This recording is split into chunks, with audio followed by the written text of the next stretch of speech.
Man, what's going on, man? Welcome to another episode of Bills United Podcast, episode 7. Hey, man, listen, we finna break it down to you. How we about to dominate this Baltimore Ravens team, this overconfident team. We are about to break down the numbers, the statistics, the advantages, and all the mismatches when it comes to matches for this game, man. But now with that being said, man, what's going on with you, HB? How you feeling, brother? Hey, man, you know what? I'm feeling a lot more confident after all the stuff that we summed up this week. I am very happy to even be talking to you, man, because I've had a rough week. I have had a rough week, man. I done got sick. I done came back from the dead. Now we over here talking some Buffalo Bills fault. Yeah, we good now, bro. We resurrected. We good now, bro. Hey, I ain't gonna lie, man. It's always a pleasure, man. You already know, man. Hey, I'm glad you feel better, man. I'm glad that we was able to come back together, man, and do another episode, man, for the people, bro. You feel me? Yes, sir. Always appreciation. But we hyped this week. Because I ain't gonna lie, this episode, we about to be cooking. It's about to be fire, right? So, no, let's start it off like this. You feel me? So, how do you feel about the Buffalo Bills being the underdogs in a home playoff game for the first time since 1970? How does that make you feel? Damn. It made me feel disrespected because if I was a Bills player and we 8-0 in home turf, you come to our house and you don't come with that type of swag to think that you don't come out here and beat us just because you're the Ravens, you know. And you saw us this week 4. You saw us this week 4. But we gonna tell you today why that's not gonna happen again, and it's not gonna happen again. Not in this game. Not in this game. It matters too much to us, and it matters arguably more to us than it does to them because they're already stacked as a team and they're developed as a team. So our time is now. I mean, I was saying that we were having an overachieving year, and if we were to lose this game, be ready for what I said earlier in another podcast, another episode in our podcast. This is an overachieving year for the Buffalo Bills. We're playing with house money. We don't have a star receiver. We're getting younger pretty much at every position. We're starting fresh. So be ready for the excuse that's about to mount up if something were to happen like that. But we're going to tell you today why that's not going to happen. Because we still got bigger fish to fry. But we need to take care of the enemy first and then get on to the next one. So let's go off with that. Let's go off with that. Oh, no, most definitely. Because you told me you had some stuff you had to tell me today, man. So wait, hold on. I want you to tell me today, man. See, I am about to test your knowledge. I'm about to see if you know what I know. Right. I want to see if you know what these media people know or don't know and that they're not talking about. You feel me? Because I done my research. I did what I had to do. And now I'm finna bring them facts and statistics to you. But before we get to that, hey, man, shout out to the Mafia Talk, man. Thank you for tuning in, man. Thank you for the support. Hey, man, what up, big dog? How we feeling tonight, man? We feeling good. We feeling energetic, but overall, we feeling confident about Sunday night. You feel good. You feel me? But now with that being said, hey, man, tune in to Mafia Talk, man. Every Wednesday at 8:30, man, they go live, man. Tune in, like, comment, subscribe, show some love to my boy. But now with that being said, do you know who's the referee leader or a crew leader this week is? Big dog? You tell me. Because if it's Brad Allen, it's going to be some Cooktown. Go ahead. So the ref leader of this week is Carl Sheffers, right? So now I'm about to give you some fun facts about. Yeah. I'm about to give you some fun facts about him, right? Okay. So all of his games, right, in 2024, 72% of the home teams won, and 28% of the away teams lost. Right? Okay. Now check this out, right? He called 65 flags on first down. So 63% of his flags coming off of first down, guaranteed. But this is what's very interesting about the way that he ref. So he called 65 flags on first down, but he only called 23 flags this whole season with the last 15 minutes of the game. Now what you're saying is we have a bigger probability to win this game just on refs alone. If something goes some type of way. Okay.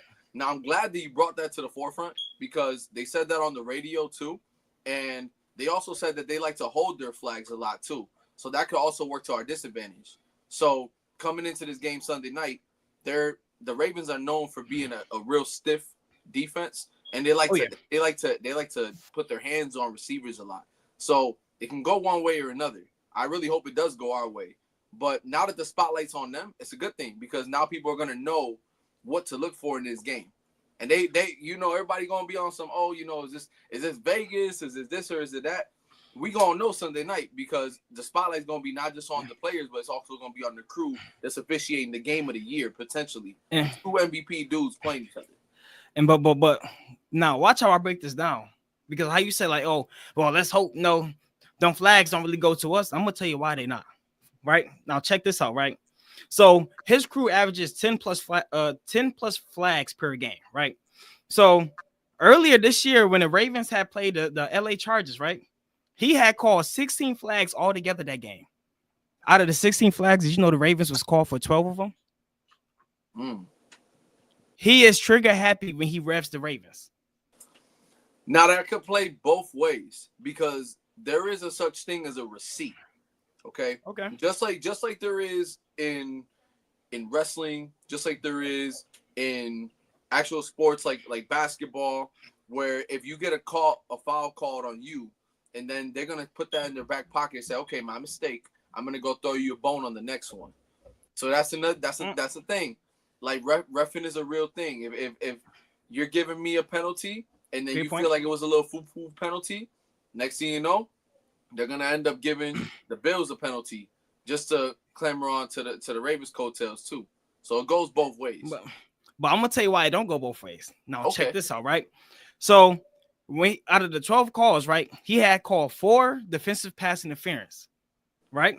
Now he called 2 unnecessary roughness, and we know how the Ravens get when them boys is playing from behind, right? And then the rest were offensive holdings, right? Okay. So why is that a problem for the Ravens defense this time around? That's my question for you. Why is it a problem for us this time around? No. Why? So I just tell you the flags that he threw on the Ravens when they played the Chargers, right? Mm-hmm. I just told you the other flags, right? So now I'm asking you, why is that a problem for the Ravens again this time around?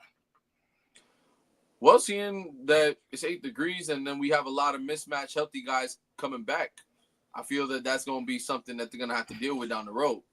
So you got Keon Coleman, you got Shakir, you got Kincaid, you got Knox. Mac Hollins is coming out as an emergent receiver, even though he's not. He's really just a depth guy in the league. Curtis Samuel, another guy that if he were to come up and make some big plays, it could get ugly. It can get ugly. And this is why you realize that. And this is why it's gonna get ugly, right? I mean ugly, because for everybody that's listening, we're gonna explain it later when it comes to matchups. But think about this, right? What do the Ravens like to run on defense? They like to run a man. Yeah. They are very touchy while we play zone, meaning we're not gonna be touching them like that on the line. This is a very touchy team. And guess what? This ref called the most defensive pass interferences out of all refs this year, out of all ref crews. This referee is their kryptonite because they play man. And once we get to the mismatch, you're gonna see exactly what we're talking about, right? So now let me move on to the next thing, right? So this is my last referee question for you, right? Do you know what the Bills' record are when Kyle Sheffer ref our games all the time? Nah. Out of 10. So he refed our games 10 times. I want you to guess what's our record when he refed our games out of 10 games. It's gonna be favorable, so I would say 7-3. Very close. We are 8-2.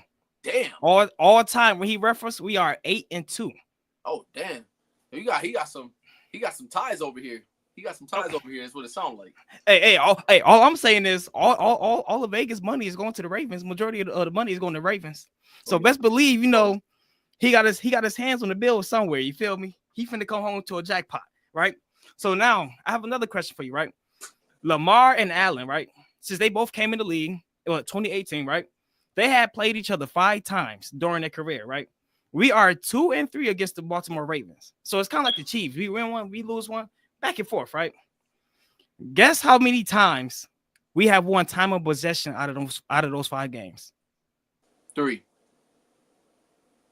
We have never had time of possession against the Ravens since Josh Allen and Lamar had came in the league. The least amount of time that the Ravens had against the Bills is 31 minutes. And guess what? 4 out of the 5 games, The Buffalo Bills had the ball less than 15 minutes all together. The Baltimore Ravens average 35 minutes per game when they play us. That's could spell doom for us, brother. Yeah. That is doom. You don't. Hey, you want to cook this podcast in about what, 10 minutes? Because I can tell you right now, if they get that ball for 35, they get that ball for 35, you saying goodbye. I ain't gonna lie, yeah, you might as well pack up. I'm not gonna lie to you. That's what you gonna say. but guess what? When we gonna say why that's not gonna happen, right? All right. But now, please, but now, you know. Get worried now. You're good. So you got me like the audience. You feel me? Worry now. You got me worried now. What's up, man? But now check this out, right? So those are a few questions I want to ask, catch you up, so you know what's going on behind the scenes. But now I want you to cook up a little bit, man. Yo, man, what's the Bills and Ravens preview looking like for you, my brother? Well, I mean, seeing that everybody's healthy now, saw everybody that was pretty much a full participant. Had some limited guys, Ray Davis being the limited participant. But seeing how Ty Johnson emerged and as a second back, I think I come into this game comfortable. As far as the running back matchups, that's something that I'm really comfortable with. Seeing that the running defense for the Ravens is predominantly something that they carry their team on. It's not something that can't be broken though, because we saw Saquon do that too. Saquon, they won the game 24-19 against them early in the season. So I feel like the same type of disaster that they gonna have to go up against is something more along the lines of that. So we would have to consistently run the ball against them. So what I'm seeing is two healthy offenses beside, I don't know if ZAY Flowers is going to play. I'm pretty sure he's not going to play because we haven't heard anything from him yet, which is worrisome for them because now they're going to have to deal with having to force the ball to the tight ends. And we're one of the best teams in the league, if not the best team in the league at covering tight ends. So all season we've been cooking up something crazy on defense. That'll pretty much distort us to doing man coverage, but how are we going to react to having a spy? And who's going to be the spy? Some people are saying it should be Taron Johnson. Some people are saying it should be Dorian Williams. Some people are saying it should be Matt Milano. I don't feel like Matt. Maybe it's because I feel like he got juked out of his socks the last time. I don't think he should be checking him in any type of world strategy. Not by himself. I'm sorry. Not by himself. Okay. Man, a few words. I'm pretty sure I know why he's a man of few words after he touched earth that day. So I think I think he should get a little bit of help. But the thing is, it limits us to what we're willing to do to also cover Derrick Henry. So you're coming into a really honest game. You got to show them right up front what you're gonna do, what your intentions are on defense. There has to be an element of surprise coming into the second half as far as bringing in an extra man, because if there's something they adjusted to during the game, they adjusted to the pressure. They adjusted to slowing Lamar down. So I think even with Baylor Spector being there, he even got a sack on them. And we were playing with guys at that time that weren't even, like, they're not even on the team anymore. Like Nicholas Moreau was covering Mark Andrews, and he was covering Derrick Henry on a flat play that he gave up that he couldn't even get to. So you're not going to have those guys. You're not going to have Casey Toohill at the defensive end. You're going to have A.J. Epinesa there. And you're going to have guys at the other end now, healthy Von Miller, coming in, and you're going to have a little more depth, but healthy depth. And you're going to be able to rotate those guys, seasoned guys that have been there, and now their understanding of the moment, their understanding of the schematics when it comes to playing them. They're not going to be there to fool around with you. They're gonna contain. The defensive ends are going to play honest. They're going to contain. They're going to keep Lamar in the box. They're going to let Ed Oliver get loose. We're gonna get to the defensive line because one of the lines has to show up. And I'm tired of Baltimore punking us every time they come here. If it's something I'm tired of, is them punking us every time that they play the offensive line. And it's not because of them playing their D-line versus our O-line. It's them bringing in the extra blitzes. What protections we're using to get those blitzers in on Josh Allen And what are we going to be able to do to exploit the blitzes to turn them into gains? How are we going to get rid of the ball faster? Because this defense is not going to play. They've gotten better during the year. So we got to keep our eyes peeled on that. Now, most definitely, because I actually want to add on to what you were saying. There's actually an update about Zay Flowers. So Zay Flowers actually have some torn ligaments in his knees, and they say that he will have to get surgery in the offseason. So he's done for the year. So that's the update on Zay Flowers. He's done. But now you had brought up a beautiful point, right? And you was about matchups. Somebody line have to show up, right? So let's talk about key matchups, right? And I'm about to break down the key matchups to where the Baltimore Ravens, and this is where the referee gonna come in hand a lot, right? Because, for example, right, the secondary, the Baltimore Ravens are ranked 31st in secondary. They have the 31st worst pass defense in the league. The 31st. That means these guys can't guard a receiver or tight end to save their lives. Can I tell you something real quick on that? Yep. And it's just a coincidence. Every player we've gotten rid of this year, besides Micah Hyde, that came back but hasn't played, we all know why he's here. I think by this point, he hasn't played and he's on the roster. We know why he's here. Get that? Yeah, you know why he's here. So, I think that it's a coincidence that every time we lose a player, Jordan Poyer, played for the Dolphins, plays sorry. Oh yeah. Trey White, we let him go. He did a lot of good stuff here. He's been playing pretty sorry. I'm sorry to tell you, he's been getting cooked everywhere, and he's played decent on this defense. But I mean, everybody looks good on this defense. So we'll see on Sunday. If it's even exploited, I'm pretty sure it will be. So I'm looking at every time we lose a Bills player, especially on a secondary, they're all washed. Oh yeah, they're just washed. And so we got to give credit to the people in charge, the Brandon Beans, the McDermotts, the ones that got to say, listen, I know these are our legend guys. These are the guys that have been through the trenches with us, but we got to let them go because they're not going to produce good fruit for us.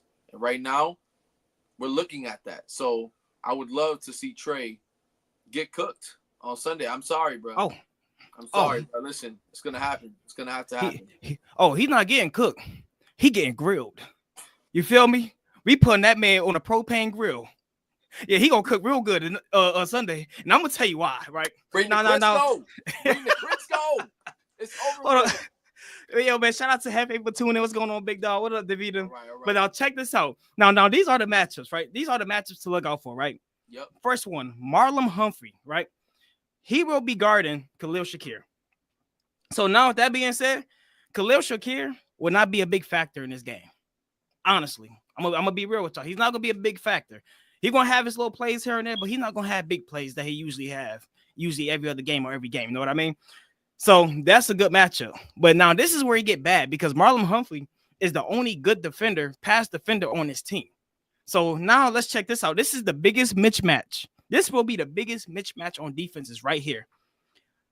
Brandon Stevens will be guarding Amari Cooper. Do y'all know who Brandon Stevens is? I'm quite sure y'all don't know. Yeah, bro. And I'm gonna tell you why. Yo, you know what though? You know I know exactly who Brandon Stevens is. That's the guy that cashed me out at Tops. Oh yeah, Earlier.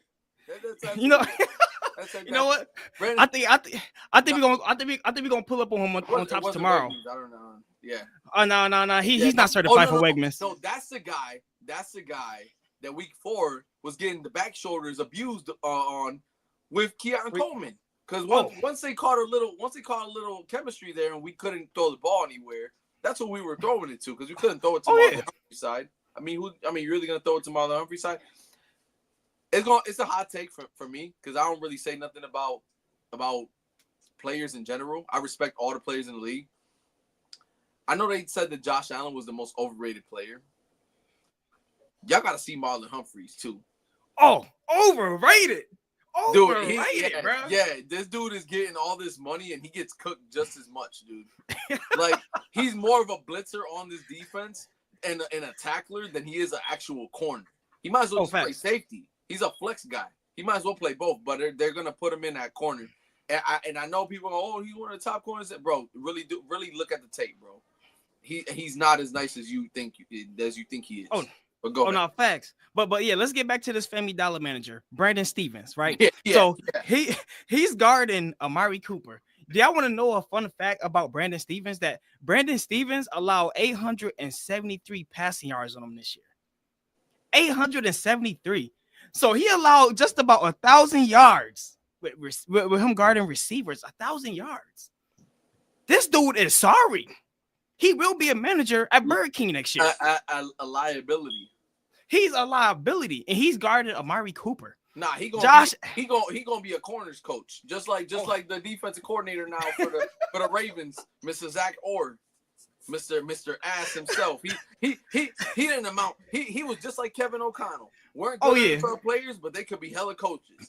And everybody's got a role in life, and that was his role in life. Oh yeah. But Brandon Stevens, man, you're a liability, bro. You're not Marlon Humphrey. Marlon Humphrey might be a little overrated in my opinion, but you ain't even him. Oh, so I'd rather have Humphrey and Trey White if I was them, because Stevens, man, yeah, you giving up at least 50 to Cooper. If they end up throwing that ball in 8 degrees, oh yeah. Yo, hold on. We got some Raven fans in here. All man, right. shout out. Okay. So this is Brandon the Brand, graded top 5 in pass coverage. Are you referring to the Bills or the Ravens? Because if you're referring to the Ravens, I think you are tripping. I think he might be talking about the boy Humphrey. Graded okay. Pass coverage. Brandon Stevens for locking up Cooper. Check the tape. Yeah, but guess what? Cook him, bro. Hold on. Listen, Brandon Stevens might be known for locking up Cooper, but he's not locking up nobody else. So I ain't worried about just Cooper. All right, I ain't worried about just Cooper. So I mean, it's a good take. I'm not discrediting it. I'm saying is he's not gonna be the only dude that's gonna be covering Cooper. I feel like Cooper's gonna travel around. And what does it matter? Cooper plays like, what does he catch 2 balls a game? Let's be real. He hasn't done really anything all season. So even if we were to throw the ball, it's not really gonna go the wide receiver's way in this game. I see us running the ball a lot this game because we got to change that time possession. What you was talking about earlier? Oh, that's crazy. Oh yeah. Oh, that's crazy. But, they might as well chalk it up. Get the ball to Derrick Henry and Lamar Jackson 35 minutes. Let's see what's going on here. See, this whole podcast gonna blow up. This whole podcast gonna blow up. All I'm gonna say is this, Brandon, the Brand, Amari Cooper is gonna show up. We're gonna be like, yo, where he been at? Because he haven't done much for us. This is that game he gonna show up. And I want you to come back. And I want you to come back here on Monday with the same energy. While I'm cooking you. I'm putting you on the grill next. You going right on the grill. Pull up here Monday. And we're gonna see what happened. You feel me?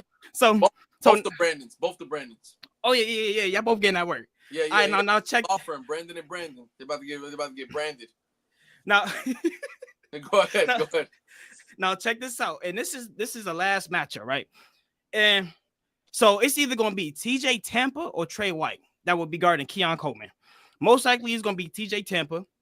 He's a decent cornerback. He's not bad. I'm gonna be honest with you, but he's not as big nor as physical as Keon Coleman. He's gonna be very touchy, especially in that cold weather. You know, so I think Keon Coleman is gonna have a good game. Like, you think it's gonna be a run game? I think we're gonna exploit their pass defense because if I'm not mistaken, I think the Ravens are the number 1 running defense. They are good at stopping that run game. Yeah, they are very good, and I think it's gonna be the opposite. I think our pass game is gonna have to open up our run game, and not our run game open up our pass game. And I think that's how this game is gonna turn out to be. Now, you asking me, do I think it's gonna be a run game or a pass game? Oh no! I already know that you think it's gonna be a run game, but I'm saying I think it's gonna be a pass game, and the pass game is gonna open up our run game. I don't think our run game is going to open up our pass game. That's my opinion.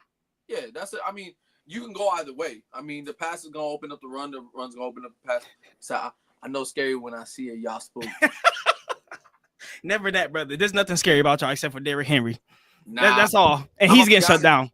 I'm gonna be honest. Derrick Henry did it to us one time. But if you take away all his big pops, he had about 4 yards of carry. So I'm not very worried about him doing that to us again. Getting back guys like Terrell Bernard and not Balin Spector. Getting guys like Taron Johnson, not Cam Lewis early in the year. I can't wait until Monday. Oh, I can't wait neither. I can't wait. What is this? Ravens 76? Oh, dude, listen. We gonna remember you. Yeah. You gonna see me with the do-rag. You gonna see me with the do-rag. Because I'm gonna have fun with y'all too. But you know what? After this is all said and done, the job's not finished. So no matter if we beat y'all or not, the job still ain't finished. So it don't even matter. You still got to go against the big dogs anyway. Nonetheless, I think that we're gonna be doing the opposite. I think that we need to run the ball. Whether we get the ball first, and you heard it here first. If we get the ball first, we have to run the ball. We have to run the ball initially, just to see where they're at. Just to see the first 2 touches, I would run the ball. I would see if we can get about 6, and then I would pass. And then after that, we're going to have to open up the pass. Only because if we become too predictable, then it's gonna spell nightmare for us. Oh, yeah. Early in the half. The Buffalo Bills have become one of the best, and in my opinion, the best second half team in the league. For sure. When we go in the second half, it almost goes unanswered, which is scary because we have guys with the mentality that are saying, guys like Rasul Douglas, where they say the vibes around the locker room is more like if you have 4 bad minutes in a game, there's 56 left. So if you have 4 hours of your day out of the 24 hours that were bad, you're going to say your whole day was bad? No, just fix the rest of the 20 hours and dictate the rest of the 20 hours of your day. That is something a therapist will tell you. So seeing how those guys, those grown men that are out there fighting for us to go get the Lombardi, that's how they thinking. I got all the confidence in the world that they're going to be able to fix their mistakes and they're going to be able to come into this game no matter who we play, balling with the balling mentality. You already know. We ain't playing. Now, most definitely. Now, before we get to your matchups, I just have to cook them real quick. Henry does it to y'all every time he plays the Bills. Before the Ravens, at the Titans, he used to kill y'all. Hey, Brandon, let me hit you with a fun fact. Did you know that if Derrick Henry didn't have that 87-yard run against us, that he will only have 107 yards against us the last time y'all played us? On top of that, out of the 8 games that Derrick Henry played us, he only reached 100 yards 3 times. And the third time, he only had 102, so he barely touched 100 then. So out of 8 games, he only reached 100 yards on us 3 times. He don't kill us. I remember when it's different. They're different teams, different people running it. I get it. And we're for the purpose of staying on topic, we're gonna take everybody's comments at the end of the show, and we're gonna answer everybody's comments at the end of the show. We promise, because we love the comments. We love to engage with y'all, and we can't wait to even engage with y'all. Now, when Derrick Henry sauced us on the AFC Championship year, when we had to play them on a Tuesday, the Titans, he came and he made Josh Norman. He put him on a poster, and then we had to live with that. We had to live with that for a whole season. Then they had to come over here. And what did we do to him? What did we do to that team? We dismantled that team. That same team, it's rostered exactly the same. We dismantled that team. Derrick Henry was non-existent in that game. He had about 27 yards, maybe a tug. I think he had a touchdown. And then after that, non-existent the rest of the game. They were playing from behind so much fourth that Josh Allen was on the bench. And Matt Milano was going the other way with the ball. So I feel, again, this team is just made of something different. We're not going to sit down and bow down just because they're the Ravens. And there's a lot of players that got something to say about that. They got a bad taste in their mouth. You think that they haven't seen that we're a city full of losers? They still haven't seen that all week on ESPN. They just been looking at them grill our ass all week. That's all they've been showing. And who does it matter to more and so on and so forth? It matters to the both of them. Don't get it twisted. It matters to the both of them. But they need to know where they at. They need to know where they at. I'm not understanding how we can go undefeated and still get discredited. We have the Chiefs, the only team that couldn't be beat. They came here and they couldn't beat us. So what makes you think that we're gonna sweat a team that chokes in the playoffs? Let's just be honest. They choke. So y'all gonna choke this year again, or y'all gonna put up a shut up? That's just what it is. It's either we turn on, we win, and we go to the chip, and then we go face the big dogs that been reigning defending, or y'all gonna go ahead and y'all gonna go there and y'all gonna lose because y'all got the recipe. Definitely. Y'all gonna be fried. Y'all gonna be fried. I promise you, y'all gonna be fried. And we about to get to that, right? So I explained my matchups, and I know you have a few key matchups when it comes to the line. So I actually want you to get into that. So what I noticed was when they were getting to Josh Allen, I kept rewinding. I was like, how are they getting to Josh so quick? And what I saw was they were bringing 5, sometimes 6-man pressures, and the coverages that they both came on, those 2 sacks, they came on packages that were with the running back like directly behind the center, like almost like having his inside shoulder to the back to the other side of the center. I wrote it down right here. I don't know if you can see it. Yeah. But this one right here, this is what they were getting killed. And the transition to next week, that's what it should be looking like for next week.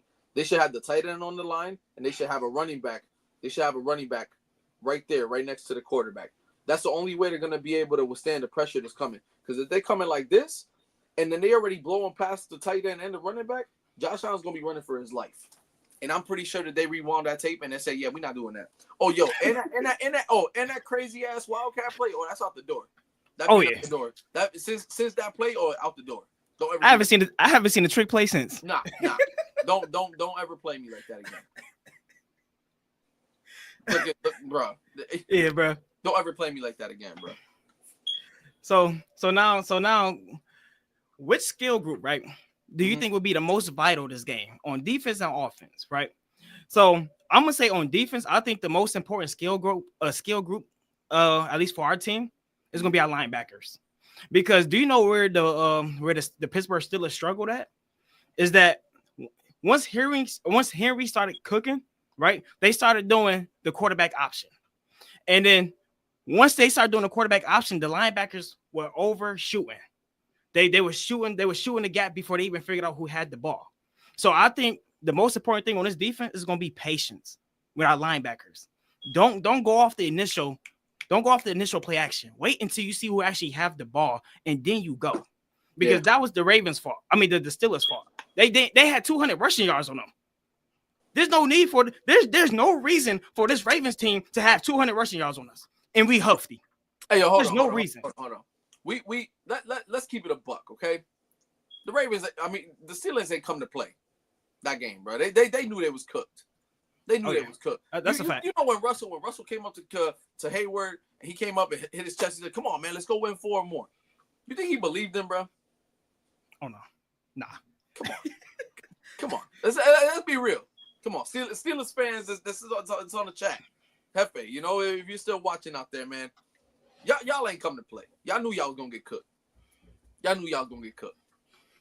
And I just don't feel like they put up that game that they just did. They only put up 28. I just feel like they were on autopilot. They didn't even have to do much in order to get 28 points. This game was done by halftime. All the defense had to do was shut them down. They went on autopilot the rest of the game.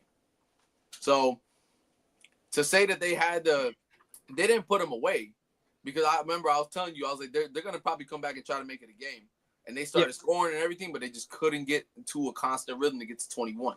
So I just feel like them coming into our territory on Sunday night, they're gonna think that it's more or less the same thing that from week 4, because they're what I see is that they're approaching it that way. The body language wise, the only one I feel is not doing that is Lamar Jackson, and that's a problem because everybody else should be having that same type of smoke. Like you want to go win one for your city. And I think that is going to be the determining factor of the game. Who's gonna want it more? They both want it, but who's gonna want it more to the point where they're willing to execute on every single play, not make no mistakes. You cannot make no mistakes this game. No, I'm about to say those are definitely valid points, right? So now, what do you think is gonna be the most vital point, a skill group on defense, in your opinion? On defense, who need to show up? No, our defensive line has to show up. We got to get back there. Like gap integrity is something huge for linebackers in our system. I've been saying it all season.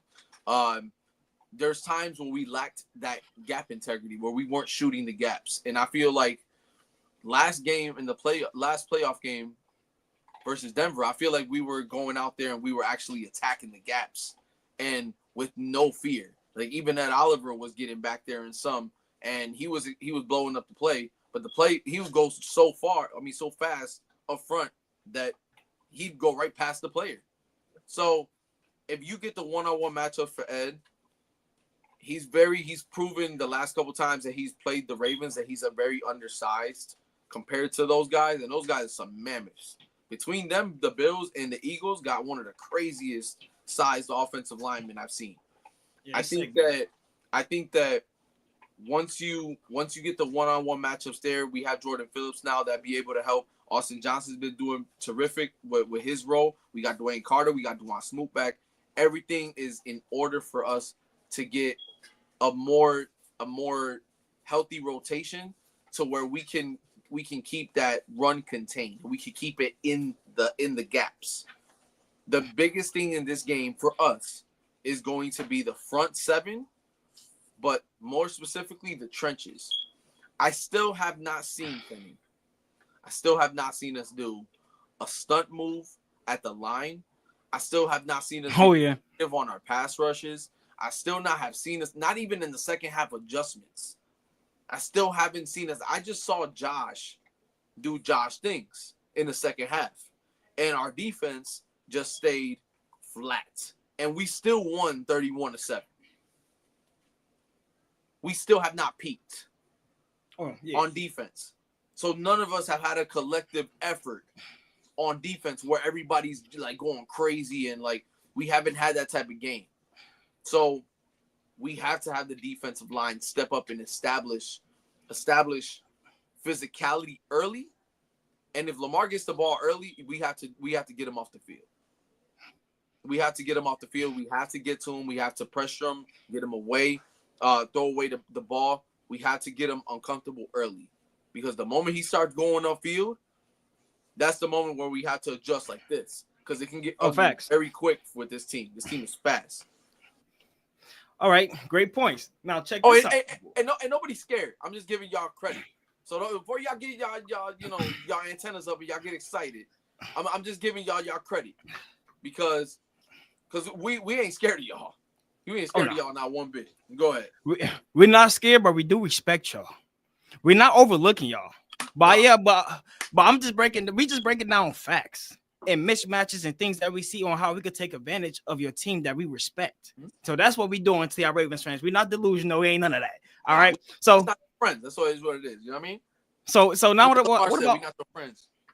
So what about offense? What about what skill group on offense need to show up to you? The running backs. The running backs definitely got to show up in this game. I feel that Ty Johnson, Baltimore native, I think that he's going to have to show up in a big role now that Ray Davis is going to be I don't know if he's going to play a good role in this game. I think that Ty Johnson plays his regular role. And I think that James Cook has to cook. I would give him 20 carries. 20? I give him 20 plus. This game, he's going to have to show up and be vital to this offense. I'm letting James cook this week. There was times in that last game where he was getting the ball and he would just trip up and then we would go behind and then we just stop. We abandoned the run. Yep. So give me 1 second, my dog. Oh, no, you good. So me, I'm actually gonna go the completely opposite direction. I think the skill group that need to show up are the receivers. And the reason why I say that, we need to exploit their weakness on defense. They strength our run defense. They number one in run defense. So I'd rather exploit that 31st pass coverage defense, that 31st secondary. Our receivers need to show up. We need to create separation. We need to get physical. These guys do not want to guard our big receivers up close in that type of cold weather. They're gonna hit the shoulder pad and their finger gonna feel like it got jammed. Nah, your finger just frozen. You know what I mean? So I think we need to take advantage of their DBs, of their linebackers, and y'all linebackers are not good at pass coverage. what's his name? Raekwon. If I'm sorry, Roquan Smith. Yeah, Roquan Smith. He is terrible in pass coverage, yeah. but he's a correct. dog in run stopping. He's a dog in run stopping. But when it comes to pass coverage, our tight ends are going to have a field day in that middle. So I think our tight ends and our receiver group needs to show up for this game. Yeah, I think that the tight ends are going to be vital for this game. Kincaid had a pretty good game against them the last time that they showed up. Though they were playing from behind and they kind of just played a little more softer coverage when I was looking at it, they still were able to exploit a lot of mismatch with the tight ends. So I can see Knox getting some good touches, two good catches. I could see I could see Dalton Kincaid getting about 4 or 5 good catches in this game. Again, if we can get Ty Johnson to show up, get a little more involved with getting rid of the ball early, because when those blitz packages come, they got to be ready to just have a hop. So then that way they can throw it to Ty or they can give it to Cook, because that's when you're really going to see the matchup between Roquan Smith and James Cook. So that's one big thing. Yeah. So I want to get into concerns, right? Because I have a laundry list of concerns, right? Okay. And I'm gonna tell you why. One of my biggest concerns is open field tackling. We are terrible at open field tackling. We have, I mean, besides Taylor Rapp, Dorian Williams, and Terrell Bernard, but for the most part, our team, our secondary, are bad at angles. We can't make open tackles to save our life if a running back get past the secondary. If they get past the linebackers, we are in trouble. So we need to keep everything in front of us. Another concern is slow starts. We can't start slow against this Ravens team. We can't play up to their speed. They can play here. We have to play here. We have to apply pressure early. We need to put points on the board in the first quarter. I think we are one of the worst teams when it comes to scoring points in the first quarter, bro. I think we're like 26th, 25th in the first quarter. So we are one of the worst first quarter teams. Another thing is my concern: Derrick Henry making his impact felt immediately. Do not let this man catch fire early. You hit him. You hit him with a boomstick. You make him fear you. Because one thing about Derrick Henry, he don't get hit enough. He don't get hit hard because most people that's hitting him are afraid to even hit him because he's big.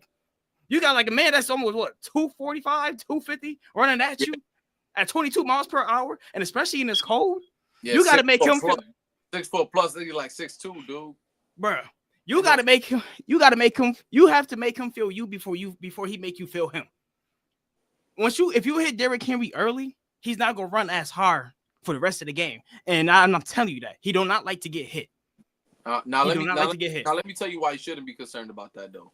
Because when you weigh 250 and it starts to snow and them cleats start to get real heavy, and you got long athletic dudes on the defensive side. You got Terrell Bernard, you got Milano, you got Dorian Williams, you got Teron Johnson, you got Taylor Rapp coming down the pipe. I don't really feel that we're not athletic enough to at least stop him or get a helmet on him before he gets to close to the 4-yard mark. We have enough to be able to stop him initially. So when you are already 250 pounds, you're gonna feel like you're 270 running in that snow. So I wouldn't have anybody particularly be scared.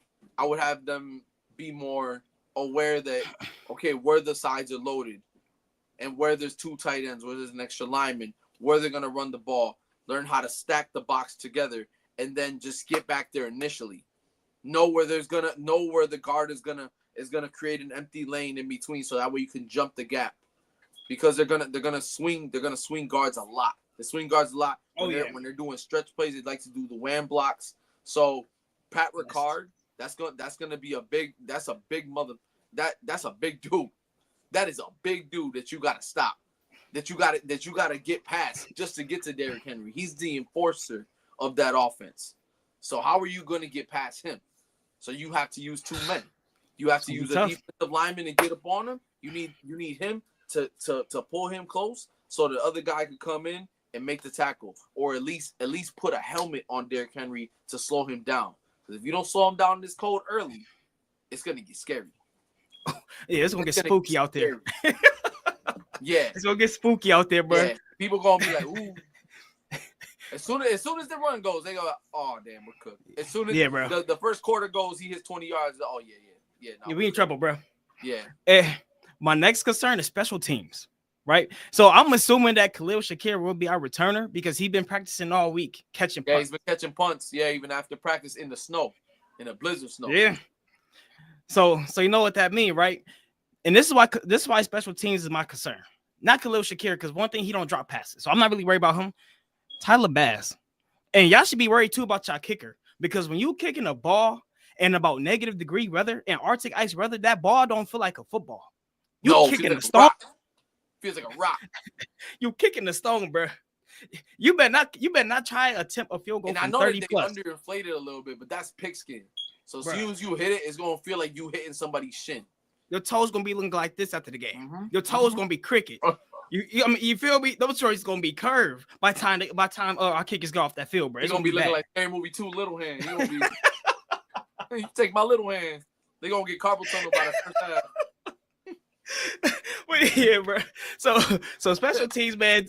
Tyler Bass need to show up, man. And my last one, time of possession. We already talked about this, man. We need to win that battle once and for all for the first time since Josh Allen and Lamar Jackson have played each other. We need to win time of possession, get third down stops, get 3 and outs, and keep the ball in your hands. Because the more Lamar Jackson is out on the sideline, the better it is for us because he's gonna be more uncomfortable when he walk away from the heaters right into the ice cold. He's gonna be uncomfortable. So keep that man on the sideline.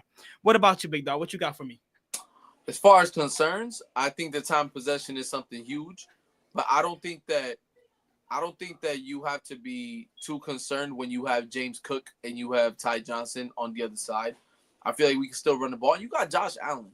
We discredited Josh Allen running ability, but in all honesty, they do a really good job of containing him. They got the personnel to do it. So how are we going to stretch out their personnel? Because they like to play off the tackles, so they can keep that contained and keep Josh in a certain pocket. So how are we gonna extort that? How are we gonna get them out of that comfort zone? We're gonna have to run the hell out of that ball, because if you keep spreading out those defensive ends really, really wide out, you're gonna keep a lot of meat on the bone in the middle, and you're gonna just be able to just go right up the middle and just attack. And now James Cook is one missed tackle away from taking it to the house. So my whole concern is, how are we gonna play the defensive line with our offensive line? How are we gonna be able to pass protect against a really good pass rush? And how are we gonna remain consistent? Dare I say, get better after the half during the game? How's that gonna happen? That's my biggest concern. Okay. So now, since we already talked about our concerns, let's get to how to defeat this team. How can we beat the Baltimore Ravens? So if you was the Buffalo Bills head coach, if you was Sean McDermott, Coach HB, what would you say? Like what's your game plan on stopping this team? I'm gonna just keep clapping, just like Sean McDermott does. No, I'm just kidding. No, I'm not. Nah, I think that in this game, it all depends. It all depends. Do I get ball first? Does coach get ball first, or do I defer the second half? Well, what's the situation? You tell me, and I'll tell you how I'm attacking. We defer. Okay, we defer the second half. All right. I think that I'm loading the box with Taron Johnson sneaking on the outside just for the first look, and we're keeping everybody home. We're attacking straight middle. We're just ambushing the middle. That's the first down. Second down, because everything is scripted, right? Then they're gonna probably decide to pass, because they're gonna have to be unpredictable. So they're gonna have to go run and then pass. They're not as predictable as the Bills are when it comes to play calling. So that's just what it is. They're gonna probably pass it so that way they can get a couple yards and get a first down. The first thing that I would do is try to eliminate them from passing the ball, make them one-dimensional. If Derrick Henry's all they got, then let them win with this Derrick Henry. Because let me tell you how many teams have won just by running the ball. Not many. Oh yeah, not many. And I don't gotta be this historian to tell you, quarterbacks and wide receivers and points and offensive coordinators, that's what wins. That's what wins in this league at the end of the day. And we got all that over here. Now, if you guys only have Rashad Bateman, Mark Andrews, Isaiah Likely, we man covers those guys because we have the personnel to do it. We have the best nickel corner in the game to shut down Likely if we wanted to. Yep. You got Matt Milano back in order to spy if you so have to. And we probably have to have a defensive lineman more like at Oliver Rousseau containing the defensive line, so that way Lamar doesn't escape from the first level, because you don't want him on that second level. So you keep one defensive end containing the whole time everybody else attacks. You bring over Tehran at some points to blitz off the outside, and you make sure that nobody touches him. You make sure he comes free. Defensive end have to guard the tackles to the point where they're using their leverage, so that way the DB can go off their ass and they can literally go straight to Lamar. Get him off of his spot. That's how you win. You get him off of your spot, and then you contain the rest of the game. See, and you have valid points, right? If I was the coach, I would accept it early in the game. Give me the ball, because in the second half we play good. Regardless if we get the ball or not. In the first half, this is how we started off. All for it. Give me the ball. You go down that field and you score and you put pressure on this Ravens team. Because you know how you beat this Ravens team? The same way we beat the Detroit Lions. And I said exactly how we was going to beat Detroit Lions. It was the same exact way it happened. This Ravens team is not a good team from playing from behind. Do you know why? Because they always in the lead for majority of their games. This team cannot play from behind, because you know why? You can't rely on Lamar Jackson's arm. Lamar Jackson you're not winning no games off of Lamar Jackson's arm. And that's been proven year after year after year. Right? So now with that being said, first we get the ball, you score. Second drive around, like you said, the first 15 plays are usually script, or at least like the first drive, you get a 3 and out. We get that ball back and we go score a field goal, or we make this a 2-possession game early. Because once we make this a 2-possession game early, y'all become one-dimensional at that moment. Y'all gonna run the ball, but y'all not gonna have time, because guess what? Y'all struggle and y'all struggle and y'all break under pressure. Y'all lose your game plan. Lamar, y'all gonna have to rely on Lamar Jackson. And trust me, there are 2 types of Lamar Jacksons, right? Oh, so man. I thought you were gonna say it. I thought you were never gonna say it. You got regular season MVP. That's Lamar Jackson. And then you got the playoffs. That's Lamar Johnson. Yeah, we about to play Lamar Johnson. We finna make Lamar Johnson show up. Because guess what? Lamar Jackson, MVP, the almighty Grady, the almighty great quarterback. He got 3 MVPs. He's the best. He's never in the playoffs. I can't tell you a memorable moment that he ever had in the playoffs. Well, he's got 2. He might have 3. Oh yeah, he might have 3. He might have 3. So it's looking like it's aging well. I'm just saying. Most definitely. So now with that being said, we bring Lamar Johnson out. We put the game in Lamar Johnson's hands, and he gonna have to beat us with his arm. Because to me, we're not playing Lamar Jackson. That man you see in the regular season is not gonna be playing on Sunday. And I can't wait till y'all come back here Monday, and I'm gonna troll y'all. Like, I'm gonna troll your quarterback, because he troll himself every year. So it ain't gonna be nothing new to y'all. So I expect Lamar Johnson the game gonna be put in his hands. He's gonna have to throw that ball, and that right there is gonna be the downfall of the Baltimore Ravens. I have him throwing an interception, and I have him having a fumble during this game. Lamar Johnson will be here in Buffalo, New York, Sunday. He'll be trolling y'all, and I'll be telling you this, because I've been through this mighty times already. The job ain't finished yet. The job ain't finished. Why would we be happy to beat y'all? We already beat y'all before. We ain't beat y'all this year. We beat y'all before. We beat teams that people said we couldn't beat. So, but we still don't got the thing we want. So why am I gonna be happy? Just because I'm gonna go to the next round. That's it. That's the only thing I'm gonna be happy about. And y'all gonna be sitting in the Broncos. Y'all be sitting there on that Knicks pack. And I'm about to say, you know what's funny? This is the years of the 4, right? 4 years ago, who did we play in the divisional round? The Ravens. 4 years ago, who did we beat? The Ravens. right? And then 4 years ago, who did we play against the AFC in the AFC Championship? One thing about me, I don't go against history. And it's looking like it's going to be the same exact thing. So for all you Raven fans in the comment section and your Bills fans, put your money on the Bills. You want to win some money? Put your money on the Bills for sure. So now we already know we already talked about how we gonna beat y'all. How we will by the bottom line, because y'all not gonna beat us. So how we will beat y'all. Now, what are your keys to victory? Keys to victory, I think, is keep Josh clean most of the game. Don't get him rattled. They're going to be bringing people to him because they see that that's something that they can do with their personnel. So get the ball out really quick. That's something that they learned. We were executing on it. We put up a lot of decent tape. They just got on us too quick.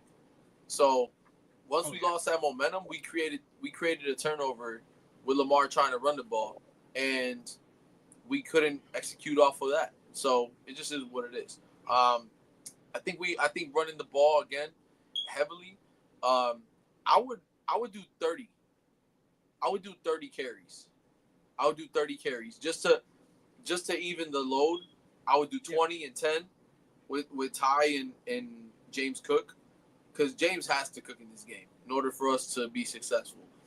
If it's something that Josh has relied on all year, it's for James Cook to be successful running the ball. If he's not, it's going to be all Josh. And Josh don't got no problem putting it in his hands.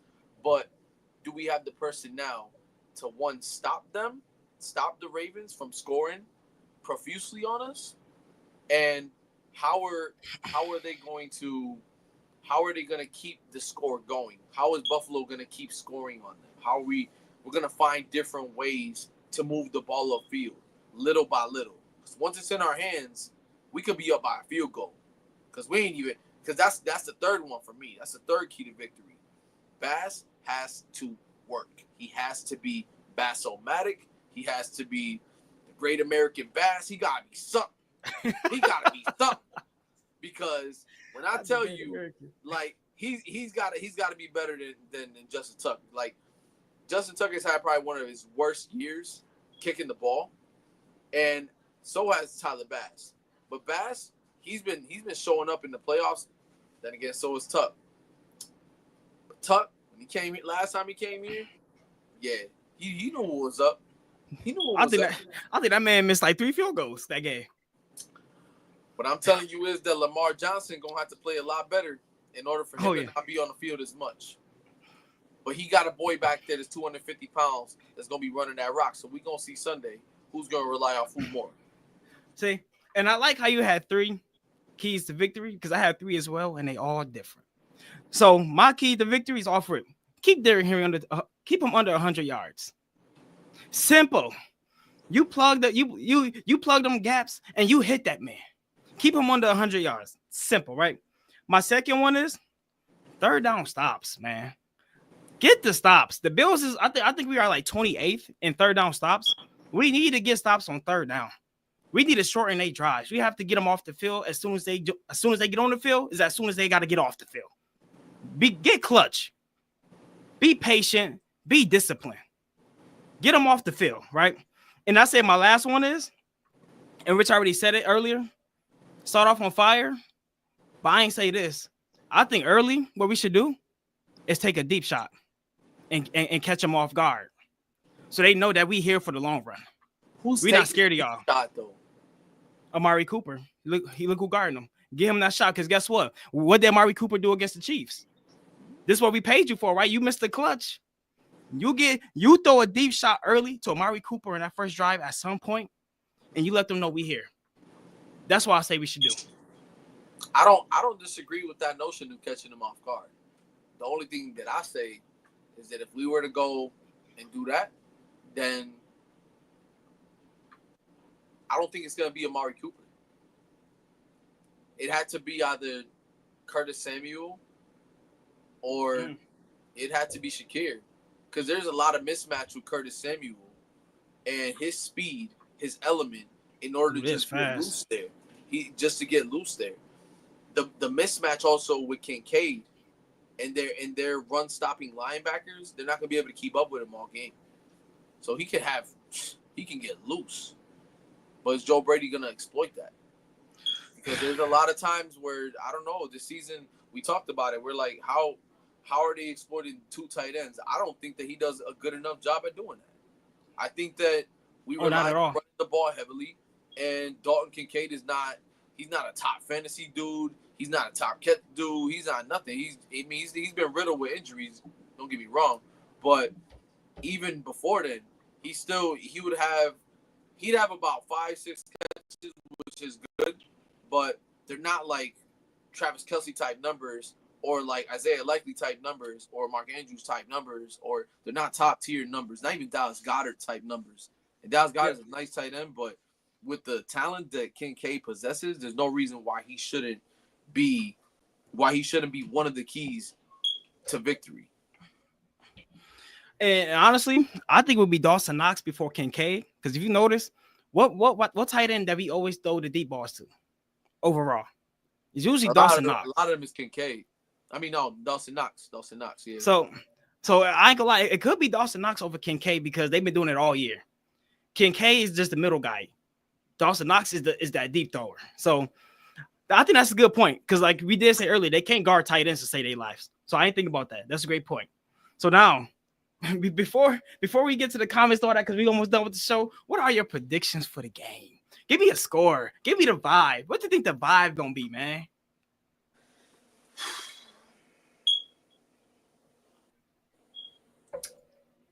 We're playing at home.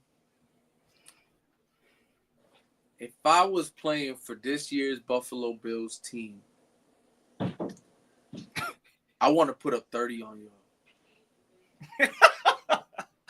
I want to put up 30. I want to hurt y'all. I don't like y'all. Not one bit. Listen, I'm thinking 33-23. I'm thinking 33-23. The only reason why I say that is because we had multiple ways to get the ball in the end zone last game, and we straight up choked. And we had no real backbone to fall on. There was no way of stopping that man. And even when we tried with the personnel that we had, we couldn't do it. We contained them to uncertain drives, but the dude almost went perfect versus us.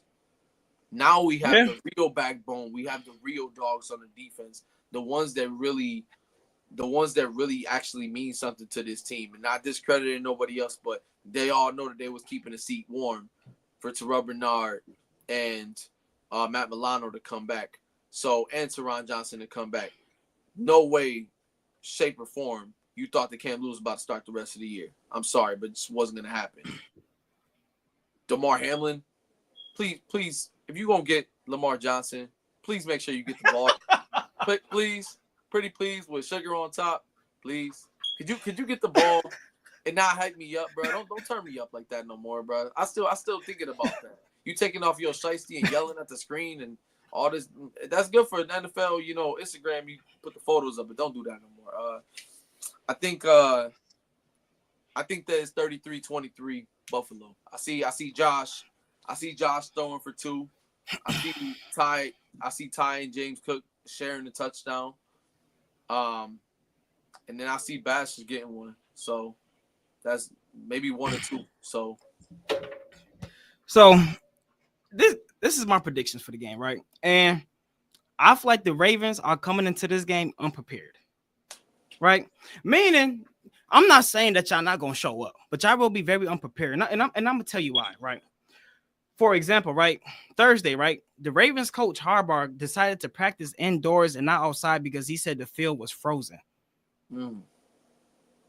This field that y'all about to play on was gonna be more frozen than the field that y'all went inside to practice on because the field was too hard. So y'all practice indoors all week for the most part because the field was frozen. What y'all think y'all finna walk into now? It's about to be the field about to feel like a hockey rink.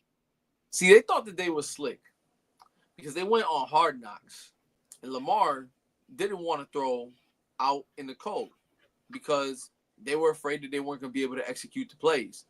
John Harbaugh was like, dude, we got to play in this stuff. We got to play because this is what we got to get prepared for. We're going to Buffalo. Like, this is what we got to play on. And he just wanted to do it for executing the plays, for the sake of executing. And nobody on that team said, okay, let's not play outside. Everybody wanted to play outside. The only one that was worried was Lamar. So what does that really tell you about your quarterback, Lamar Johnson? Oh, Lamar Johnson finna be uncomfortable. Yeah, Lamar Johnson. Yeah. But now check this out, right? Oh yeah. Also, why y'all calling this delusional? Just look it up, bro. Just look it up. How I know more about what your team got going on than you do? That's a problem. But anyways, y'all special team coordinator yesterday, right? Chris Horton. Chris Horton said in an interview yesterday, said that he believes the Buffalo Bills field is heated, and that's why they have been practicing kicks indoor mostly. Y'all think our field is heated? So there's nothing heated about this field. So check this out. Check this out. We do have insulated turf. Okay. Which when it snows really, really heavy, there ain't nothing you could do. It's gonna stick to the ground. I don't suspect that it's gonna stick to the ground this time around. I think that it's gonna be later in the afternoon. It's gonna start to snow, but the severity of the snow over there is a lot different than where we stay at. So over there it could fall, but over where we're at, it could be just a little bit here and there. So it's all gonna depend on the weather, whether they keep passing that ball or not. And I just know that Lamar Johnson's gonna show up if it's some snow gonna hit touchdown over there. That I can guarantee. He a South Florida boy, and not for nothing. One big thing that we left out. It's not big. It's not big as it had to be. But like us signing back Anthony Brown from the Ravens before. Yeah, we got him specifically this week just because he already knew what Monken's offense looked like. He was there for pretty much the entire offseason, and then they cut him just at the last cuts.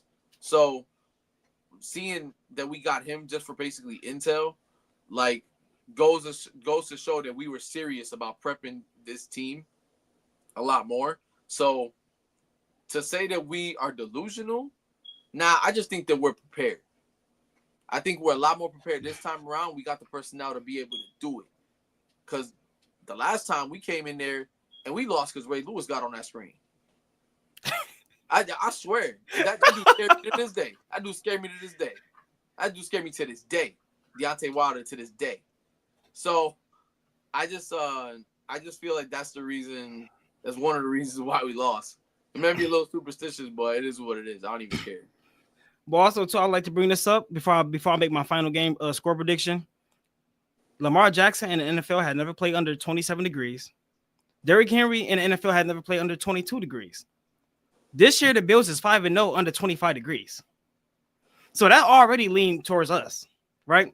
But we delusional though. Every little stat, and not stat, but like every little coincidence is leaning our favor. But then we're delusional.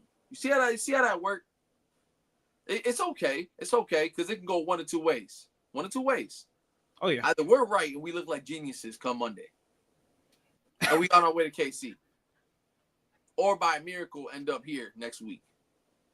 Or two, we look like complete buffoons, and y'all were right. One way or the other, it's gonna be talked about on Monday or Tuesday. So we're not gonna hide. We're still gonna be here. We still gonna be Bills United. So it don't even matter. Now for my score prediction, hey, for everybody in the comment section, they talking crazy, big dog. But we're gonna get to y'all. Just give us a few more minutes. We're gonna get to these comments because y'all talking crazy and y'all trolling, and I can't wait to take care of business. But now, so now with that being said, though, I have the Bills winning 34-28. Okay, no, I don't think 34-28 losing no at all. I think it's gonna be a good game. I think two teams that are 30 plus scores per game. I don't think that these scores are by any means delusional. But I mean, it could be less, man. There's crazier stuff that's happening in the league. So, and I'm not saying we're the Eagles, but Eagles held them to 19 at their own home. And when I say we're equipped on defense now, like there's nothing to really be sitting here like saying I'm shaking in my boots, because I was shaking in my boots last year when we didn't have Milano and we had AJ Klein coming off the couch trying to check Travis Kelce. I already knew he was cooked. It's funny. He said the only way y'all gonna beat us is if y'all cheat. I mean, Yo, shit. yo, The yo, Browns, get to these comments, the bro. Brown. Get to these comments because nah. Oh, We already an hour 10 in. Nah, let's get to these comments, yo. They talk crazy, bro. Yeah, come on. All right. So let's get it. Let's get it. Only your case. Only way y'all beat us is if y'all cheat. If y'all cheat us. First of all, the Browns beat y'all. Did they cheat? The Browns? Nah, hey, listen, man. The number one problem this man got right now, he got a ZAY Flowers shirt on, dog. Don't you ever disrespect me wearing some ZAY Flowers shirt on our podcast. Talk about some I'll cheat us. ZAY Flowers cheat himself at that point because he ain't gonna be on that damn field. So he gonna cheat y'all. Ain't gonna be our fault. He ain't gonna be on the field. Crazier things have happened. So we ain't finna lose this game like that. When I took a shot at the Ravens house. What? Well, keep taking shots. Take shots all game because you're gonna need them. So keep taking them, Brandon. James Cook cooks y'all. Boy go in the first quarter, he'll be passed the hell out. Yeah. Take shots all game, big dog. Yeah, go ahead. This is the most humble fan I've seen so far. Comment. If the Ravens lose, it will not be because of the cold. We Raven fans aren't making excuses. Thank you. That sound like a real Ravens fan. You feel me? Like you about it. Like you not making no excuses. If y'all lose, Is what it is. Cowboys relying on weather. All right, dog. Listen. We can rely on weather all we want. You know why? Because we from here. And we out in the trenches delivering shit all day. All right? So you feel me? So I can tell you that if you out there actually playing in that barehanded and all that, because Lamar ain't wearing no gloves to this game, he going to be cold. And he not going to want to run that ball. He going to be like, this, triple covered in front. Lamar going to be shaking, boy. Yo, say hut. He's not gonna want to be out there like that. Damn. That is it. So you ain't never seen the black chefs? The black chefs that got like the crooked teeth on the goal line? I mean, I get it though. I get it. I get what he mean. I get what he mean by that though. Cause there's black dog. He You feel me? It's not like this, bro. Come on now. We got to keep it a stack. Oh, God. Here y'all go. Oh, yeah. Oh, hold on. Which Bills player getting it?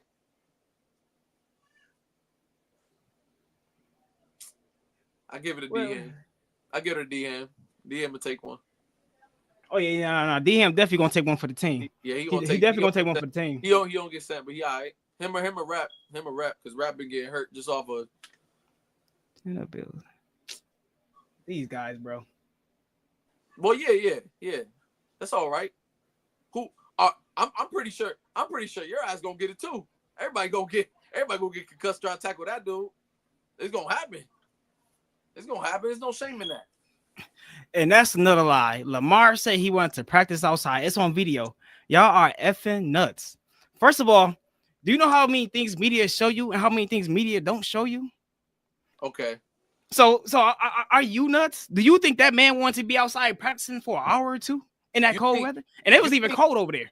So you think that him talking to Chris Boomer, a lifelong Bills fan, he gonna tell him exactly what Lamar was saying?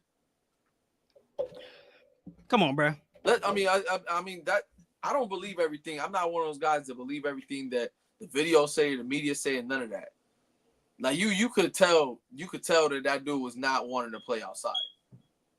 You could tell dude, oh yeah, he's throwing it well. Why wasn't they showing it then? Yo, bro, you want to see delusion? Look at this comment.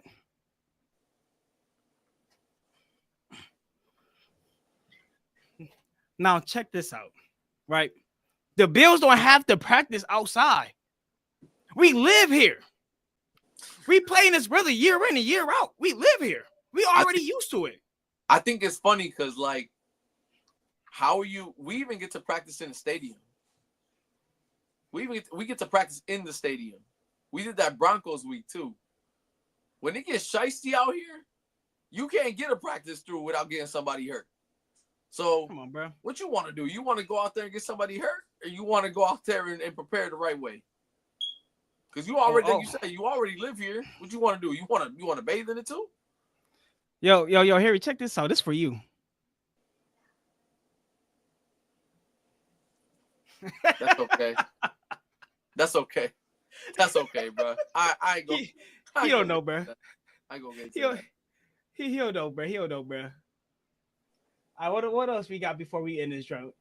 Give me a good one, y'all. I want y'all to give me one more good one.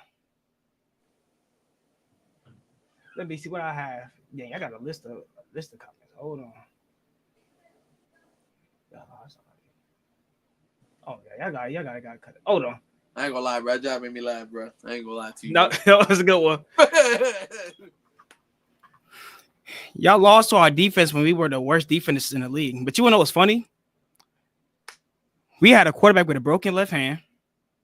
We had James Cook, who had a minor toe turf injury. We had Khalil Shakir, who got hurt within the first half. We didn't have Amari Cooper. Keon Coleman and Josh Allen didn't have any chemistry.